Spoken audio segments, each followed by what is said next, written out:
My wife died at the age 92, and I'll be, like I say, I'll be 99 coming up.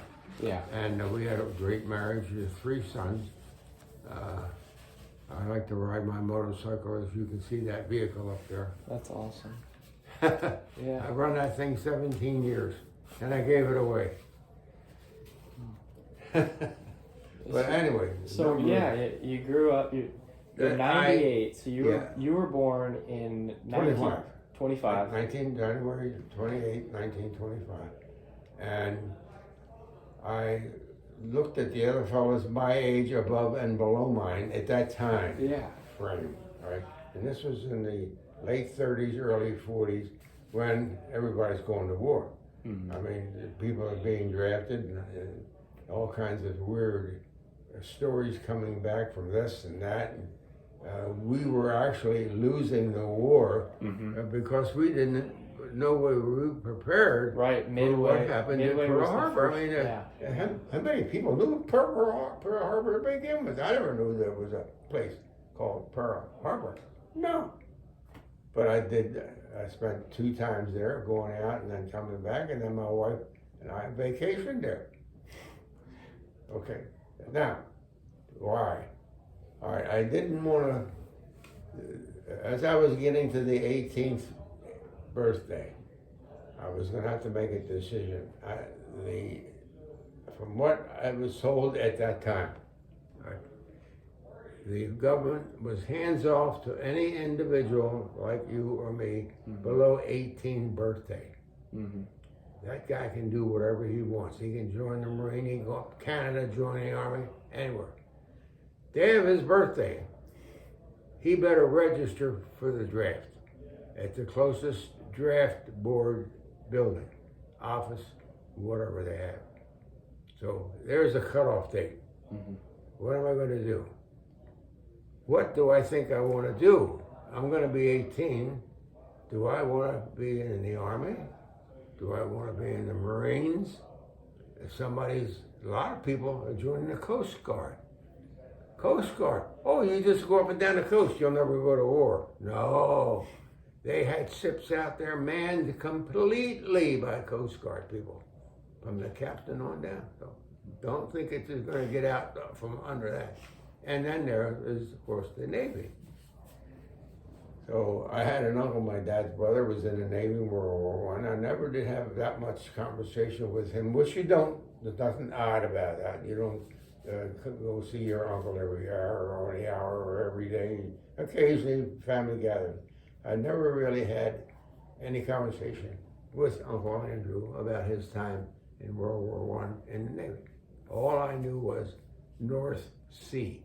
He was on some type of vessel in the North Sea, over around England, France. You know where the North Sea comes up in there. That's where he served. That's all I can tell you. What his rank was, I don't know. So anyway, now I've got to make up this decision.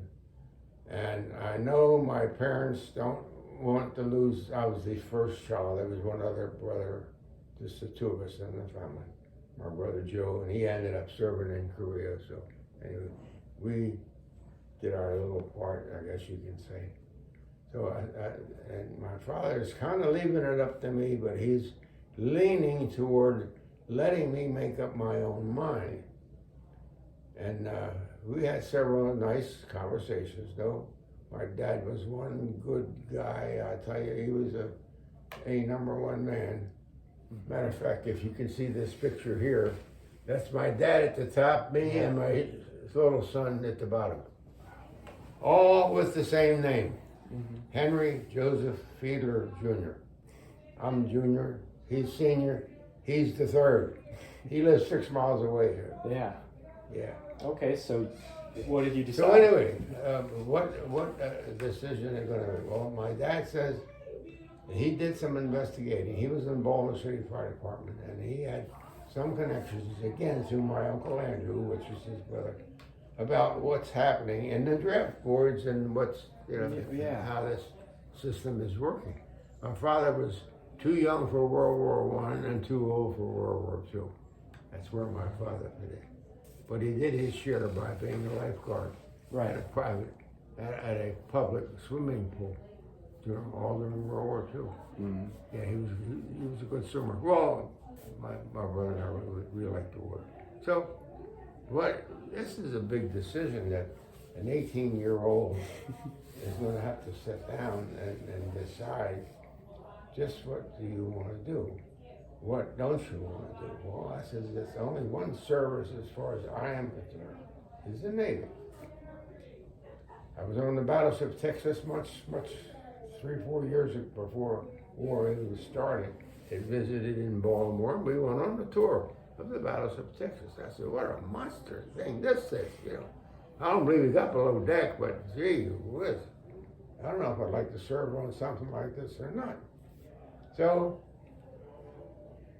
that time is getting close. Henry, you gotta make up your mind what you're gonna do. I says, well, we found out that you could get in the Navy by way of something about it. Oh no, I'm just gonna put the camera on one of these seats so that it can see you better. Do whatever you want. This is your place as well as mine. Oh, I appreciate it. Thank you. I'll make sure to put it all back Take together. cushions in a way, throw it on a bed. I just want to make sure I